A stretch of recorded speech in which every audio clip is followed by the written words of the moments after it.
Are you afraid to deadlift because you've heard it might hurt your back? Or maybe you already have tried deadlifts and it leaves you with a little back pain afterwards.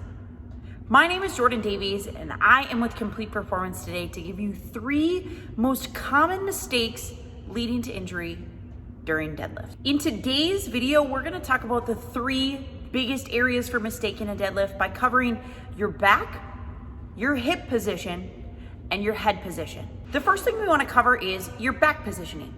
When we have a rounded back in a deadlift, we're really placing a lot of stress at a variety of points throughout that spine. In an ideal world, we maintain our spine through what's called a neutral zone.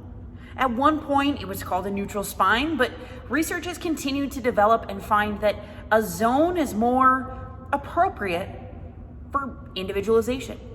We have a lot of different body types, a lot of different positioning throughout our spines. So a zone is a great way to look at where we want our spine. When we have that rounding in the low back, we're placing a lot of stress on that lower half of our lumbar and our sacrum. When we have rounding in the upper back, we're adding stress to the thoracic and also to the low back as well. Really make sure that when you're going through deadlifting, that one, you master that basic pattern of a hip hinge first. My favorite way to do this is through good mornings, wherein you really work to master that locked in back position, keeping everything flat.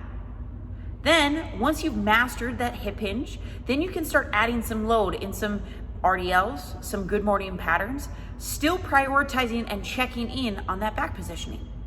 We want to make sure that we take video. We ask partners and coaches to take a look at what our back positioning looks like. Also, as you develop this skill, you're going to be able to learn and recognize when that back is falling out of position. What's your favorite variation of a deadlift? Drop a comment below with your favorite deadlift variation in the comments and let me know so that we can start to put together some form correction techniques for your favorite deadlift variations. The second mistake we make when it comes to deadlifting relates to your hip position. When we tip at that waist, when we're going through that hip hinge pattern, I like to coach clients to push the hips straight back and come straight through. But oftentimes, what happens is hips come back and down and come back up. We want to make sure that those hips go straight back and through, 1, so that we don't end up with a rounded spine position, and 2, that we can really actually use the hamstrings and the glutes to do the work they're designed to do. When we drop those hips down, we shift that weight into the low back, we shift that weight into the knees and into the ankles to do the majority of that work. Really make sure that we're pushing hips straight back, pressing through that floor and feeling the stretch from the top to bottom in those hamstrings. Now, everyone is different and everyone's hip position is going to vary from person to person, depending on how far you need to get down to the floor, which variation you're doing, and just your overall anatomy and physiology. So be sure that you're taking the time to study your individual movements, your own movement patterns by working with a coach, working with different programs to make sure that you find the technique and form that fits best for you.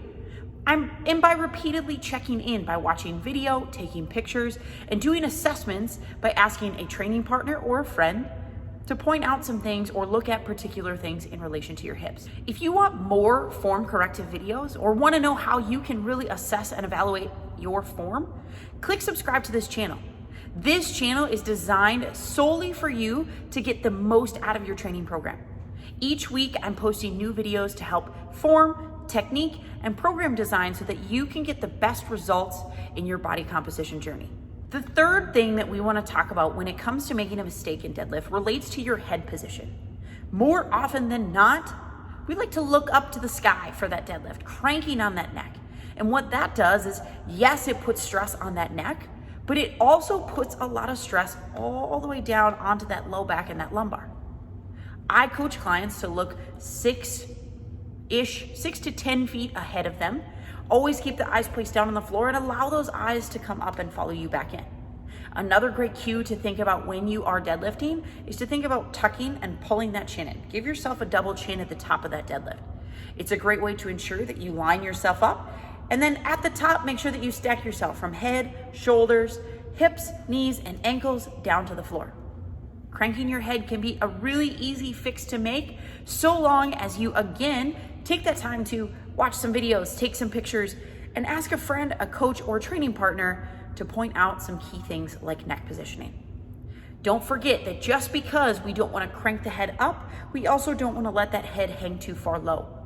We want to keep that in that neutral zone again, just like we did with the lumbar spine and that rounded back positioning.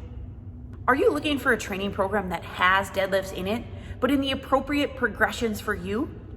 Click the link in the description below and grab your 7 free workouts of our Signature Fit program. The Fit program is a full body functional intensity training program that's designed to work you from head to toe and help strengthen you for your everyday movements.